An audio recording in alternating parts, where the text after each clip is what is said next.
We'll say good day to you this day of your time. How are you all? We would like to begin this link, this dialogue, this interaction with the following idea.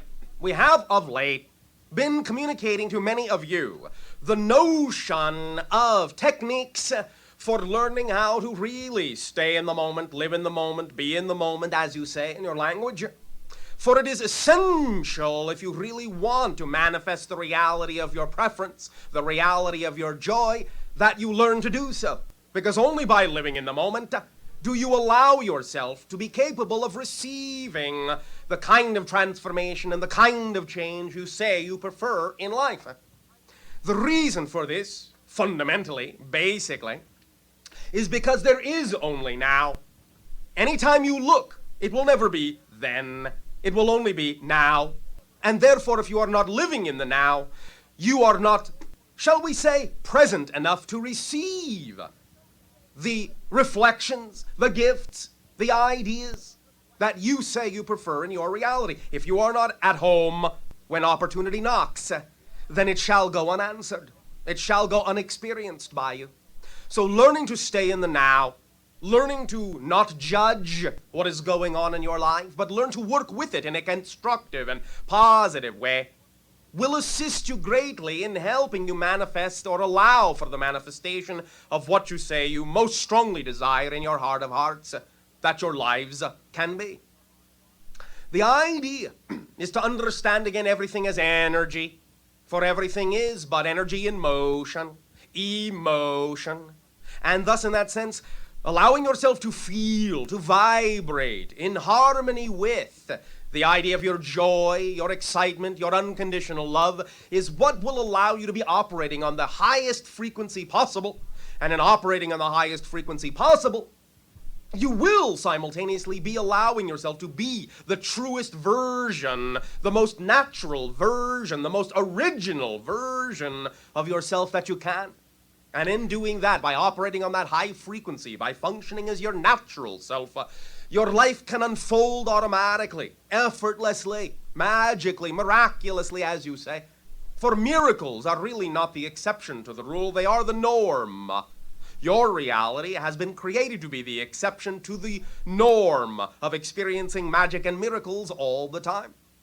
Synchronicity, or what you call strange coincidence, is really all there is. It is the way that your physical reality has of interpreting the fact that everything is connected, that everything is one. You can only experience this linearly by seeing this connected to that, this happening at the right place, the right time, just when something else very important happened, coincidentally. That's the way that your physical reality can best express the fact that everything is connected, that everything is one, that everything exists in an overall concept of eternal now. But when you experience yourself as physical beings, you bring with that experience the definition of breaking things up into time and space.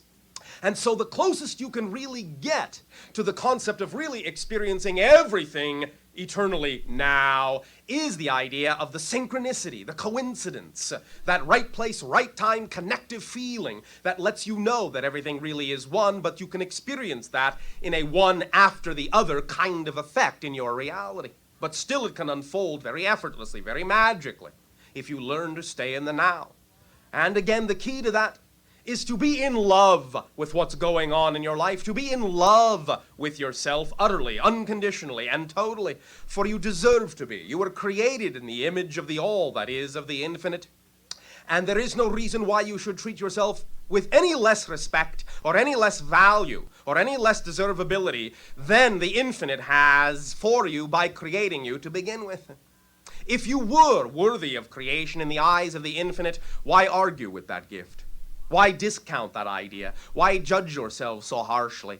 Understand that when you may be misaligned with your integrity, yes. Understand when you may choose to do things that are not necessarily constructive, yes. But if you understand that you are making choices that are not representative of your preference in a beneficial way, then learn from that in a positive way and let that lesson teach you what it is you do prefer.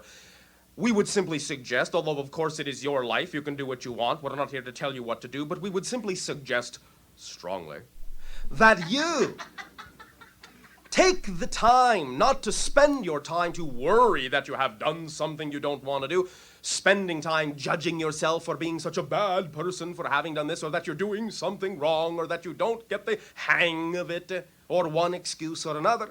For in choosing to focus on that, you're only adding more judgment, more time, more negativity to yourself, and making it more difficult for you to be able to see your beauty, your naturalness, your immediacy, your ability to stay in the moment, your ability to love yourself. It is your choice. It is up to you. All realities are valid. All experiences are valid.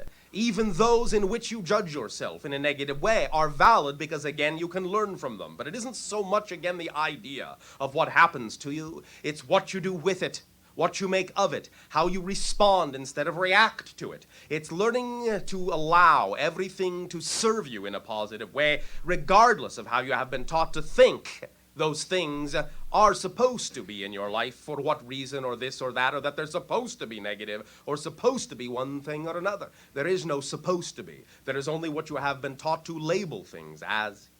And while we recognize that certainly you can know through objective observation when somebody is perpetrating a negative act, simply energetically negative in the sense that it is separational or segregative, it still does not require that you judge it in a negative way and add more negativity to it, but that you allow yourself to recognize that even though others may be intentionally negative in their actions, by remaining in the understanding of living in the moment, by remaining in the understanding that you have the choice to extract from every situation a positive result, no matter what the original intention might be, then that is all you will experience, is that positive result. And in extracting only the positive result from it, you also, coincidentally, reflect back to the best opportunity you can to the other individuals who may have been originally perpetrating negative intention, the idea of how a situation can be transformed from negative to positive by letting them see through you